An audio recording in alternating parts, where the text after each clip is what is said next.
Well, morning, ladies and gents. Welcome to Monday morning. Managed to get to the 2nd of December already. So give it a few weeks and we'll be on the home straight to the new year. So this morning, as you can probably tell, the big green girl is not in here. Maybe hard to hear actually. I need to do some fidgeting around in here to move stuff around so I can get her in to this spot here for the winter time, which means I'd leave this area free to put crap in to fix over winter time. So yeah, so I've got her started, I've got her out. She's still covered in muck and mud, so I'm just going to brush her off. Don't really want to get her wet and then put her into here if it starts freezing the rest of it. She can stay a little bit dirty over winter, I'm not too worried, and it's only horse muck, it's nothing particularly corrosive. So yeah, I want to get into here. Welder might come out, saw bench might come out. I just don't know how I can wangle her in because I want to tie it in, so I'm going for him over here. So yeah, we'll do that. Hedge cut needs to come back in as well, so that's going to go back where it was last year. It's going to take a fair lumpy chunk of room up there. And I'll have a sweep out as well, I suppose. We've got plenty of projects on for this Christmas if I can get around to doing them. Oh, and a new purchase, I actually got it given to me by a mate of mine. Thank you, Simon. But yeah, if you don't know what they are, it's an oil dispenser. So proper 1970s, I'd have thought. It's got Esso on the front of it. Well, it seems to have Esso on the front of it, but I think she's been painted a few times. She's a nice little girl, just hasn't got the lid on it, and I need to make a foot for it because the foot's missing. But yeah, fairly straight old girl. You won't see in there, but unfortunately he didn't leave it full of oil for me, so I'm going to buy some oil. But yeah, so there's that.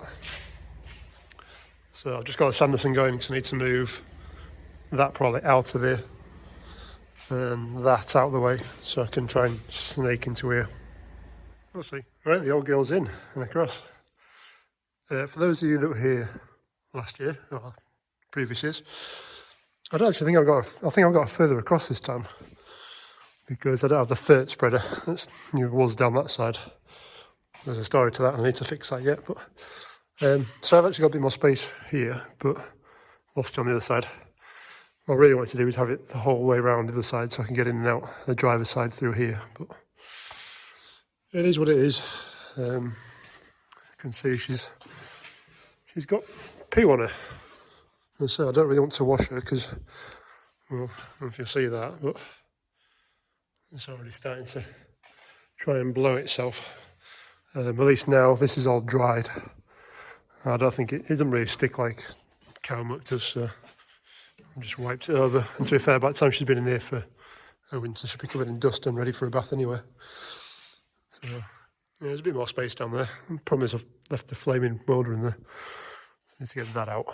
But I've got enough space to get in and out of the cab that side. Just need to find a better way around. And then I need to tie this up, and then that can go in there, that can go there, this can bugger off.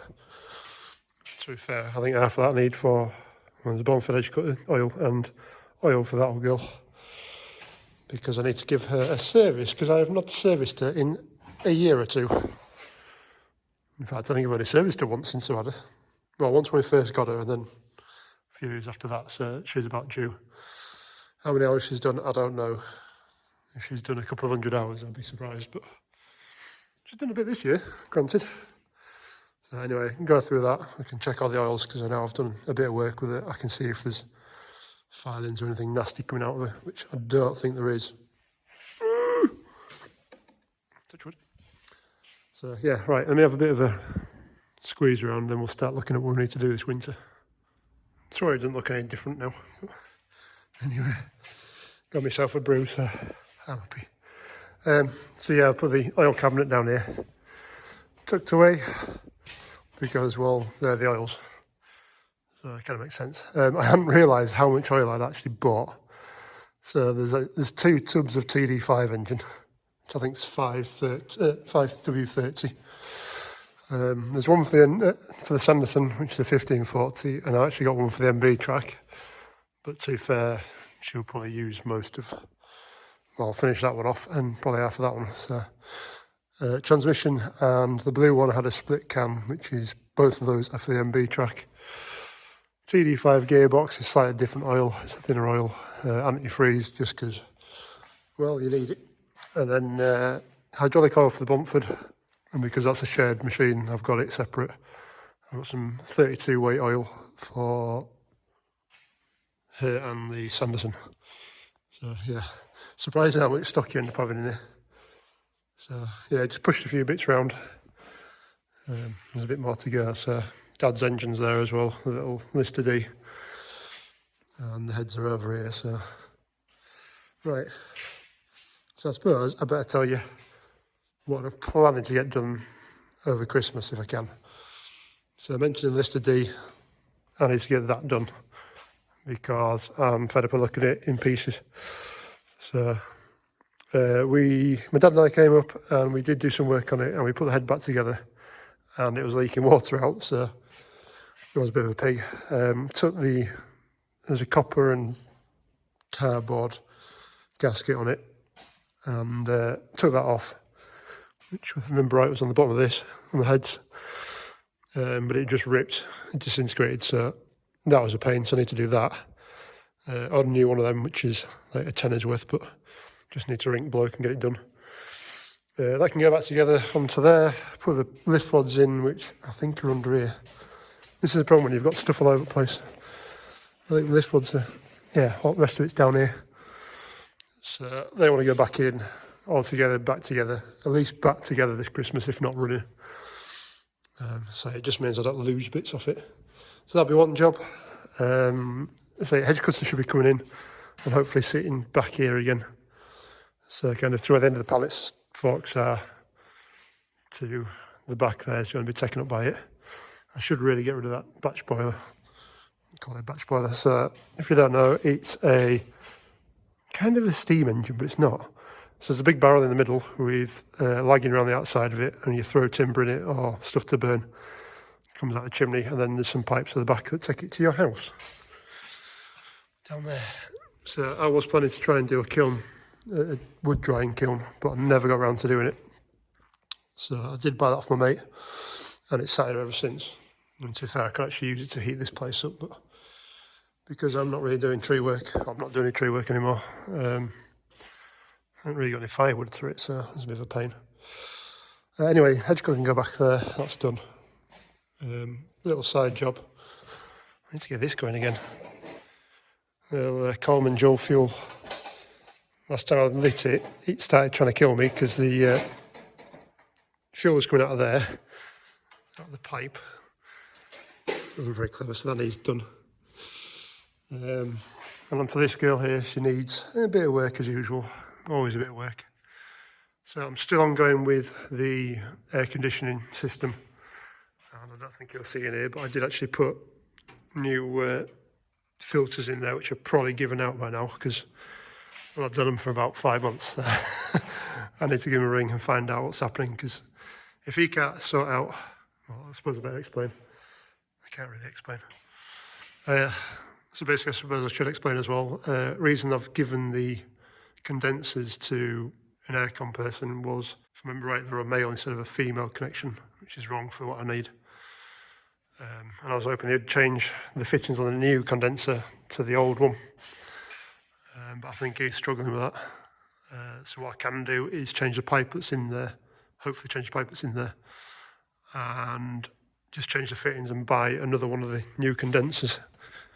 So if you don't know what happened to my old one, well, that happened.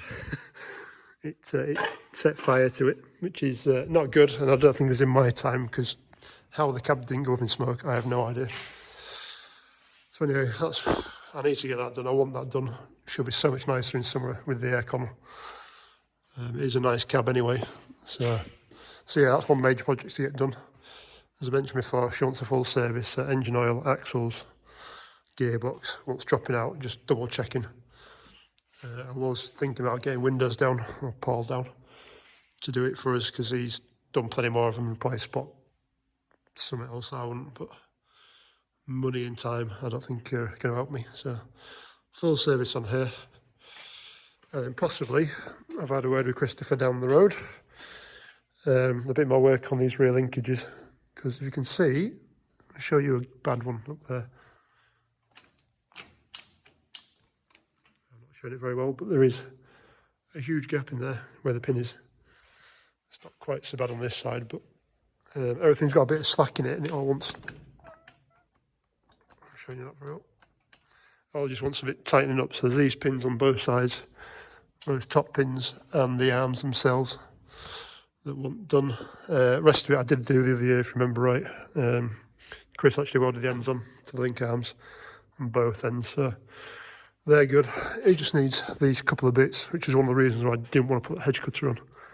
There's been so much flex in it, as well as the fact that I think everything would have gone through back window this year. But so yeah, that's another job.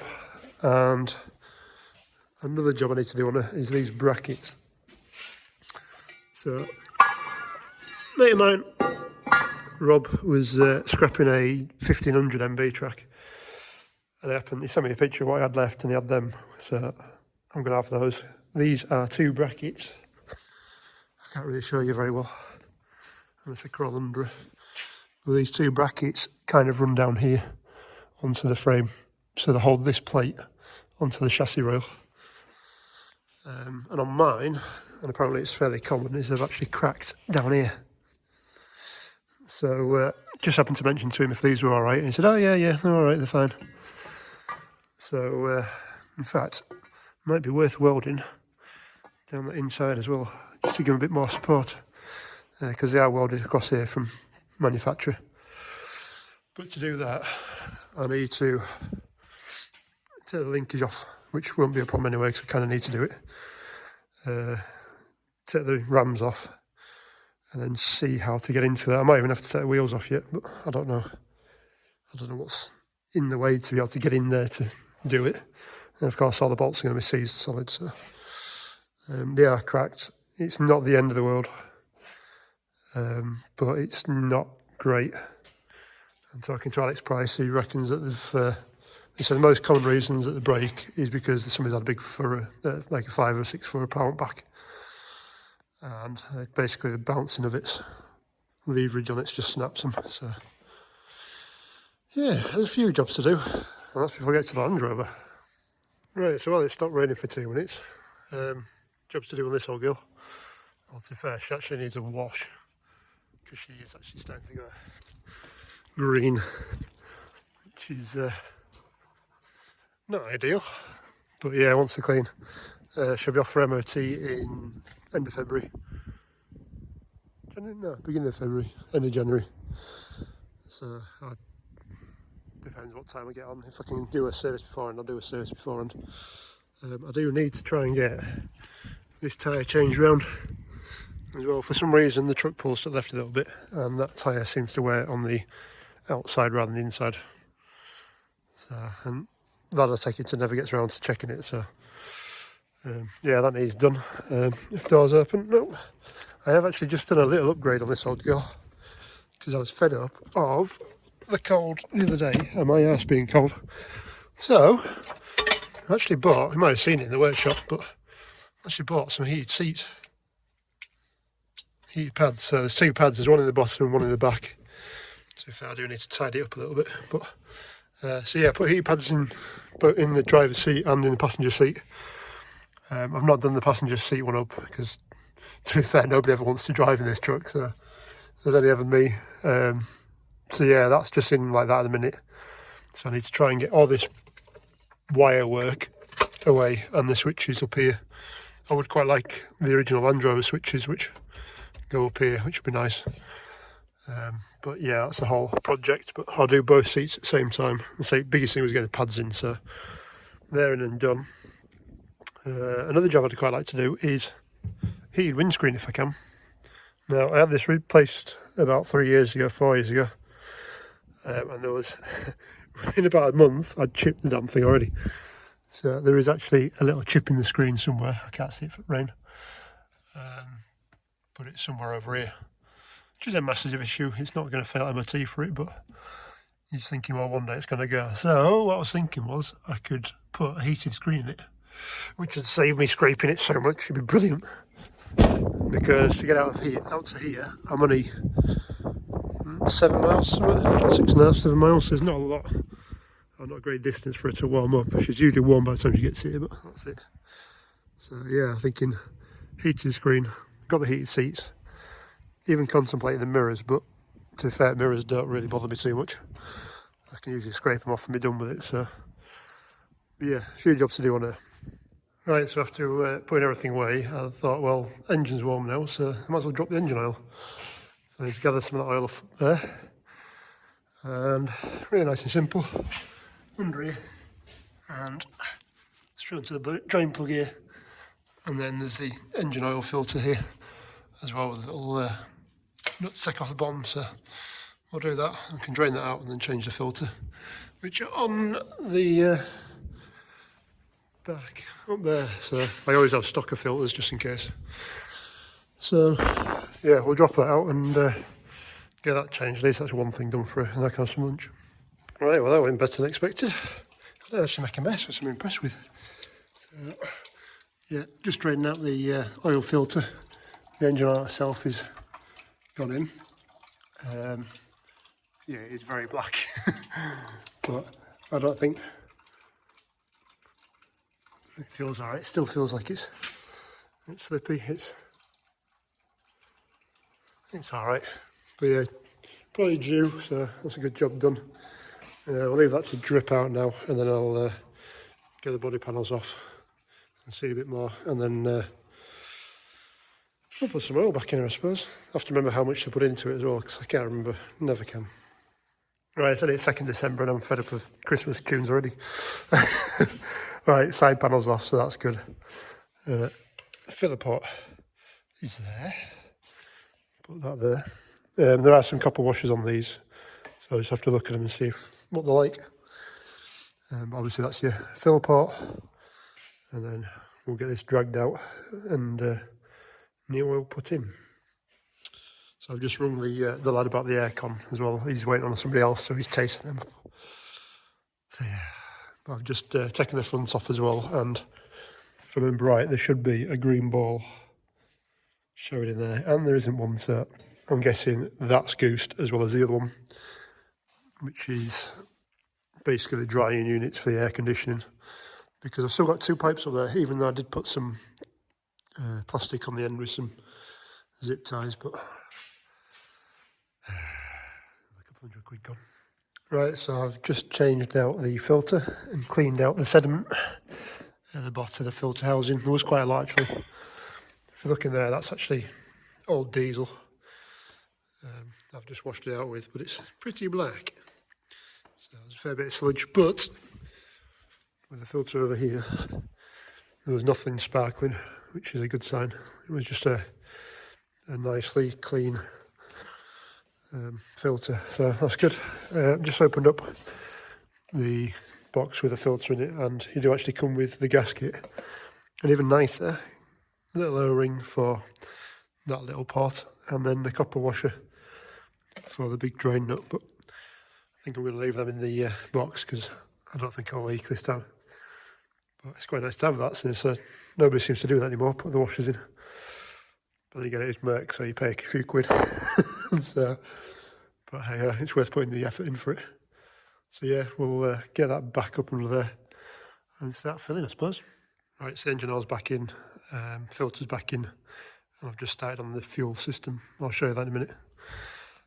So with the engine oil on these 352s and the 366s, which include the A's as well and the LA's engine variants, the engine oil on dipstick isn't always right. What you're supposed to do is start the engine up, and there's some galleries in the cylinder head that need filling, from what I've been told. It's been a while since I've looked at one of these in pieces. So what you need to do is start the engine up and then make sure the oil's circulated around, and then dip it to see how much oil's in it. So in theory, if you do when it's cold, it's overfull.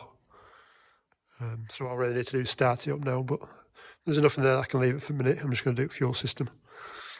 So it's fairly simple on the fuel, because the 2 filters are up here, which I've taken out, which are looking pretty good. So that's the second one of the fuel filters. A little bit of mank at the bottom, but not too bad. And then this is the primary one, which is a little bit discoloured, a bit of red in there, but I think that's more gunk out of the tank than anything else, like almost rust rather than anything else. So happy with them. And the bottom of them, if you'll see, isn't too bad either. There's a little bit of gunk in there, which is fine. I can also see that the pre-filter one's pretty clean as well. To be fair, I probably didn't need to do those, but as a precaution, because I have had the diesel bug in this, and it has nearly kicked me in the backside when I was delivering some hay a couple of years back. So there is actually 4 filters. So there's actually a filter in the neck, which is like a really coarse one. There's a filter on the bottom of the tank. And then there's obviously these 2 here that filter the fuel as well. So I do actually need to do a couple of jobs on the fuel tank because my fuel sender's not working anymore again. So I think the float's got stuck in the shape of the body. So I need to check that out. And when I take it out, I can check the filter in there. But I'm happy with that. So we'll clean them up. We'll put some new filters in there, and that's done. Right, so the filters are back on again. Should have really shown you, but there's a rubber washer that sits in there, or O-ring really, but it's a big one. Just make sure that sits into the housing properly, because I've had it where it's not sat in properly, but both of them have gone in all right. And I started priming. What I did was I cracked off that banjo bolt there. It was a top tip from Paul when he came. Instead of using these ones, which have, as you can probably see, have rounded off. He said if you use a big banjo on the back, it's better. So yeah, just done that and primed it through because everything works now. I did have a problem before with the, where is it? I'm trying to think. There's a relief valve. There's that one down there. There's a relief valve that was blowing off, so I could never get any pressure back in. So we changed that out last time. So now should be able to pump, and you can hear it blowing off. That squeak, weird noise, is the blow off. So she's now primed up. Yeah, I'm not as clean as Ali. I watch Ali's Digger Diary, or Digger Diaries. He's a plant fitter, as he calls himself. He just put new parts on. No, he's a really nice lad. He's up there in Cumbria, doing diggers, doing what we're doing, Sam, doing Devlin now. But he makes a really tidy job every time he does a service, whereas I'm a bit more, yeah, so. Right, that's done. So I'll just check the air filter on here, and then I can put the side panel back on, and that's the front end serviced. We just have to get the axles done.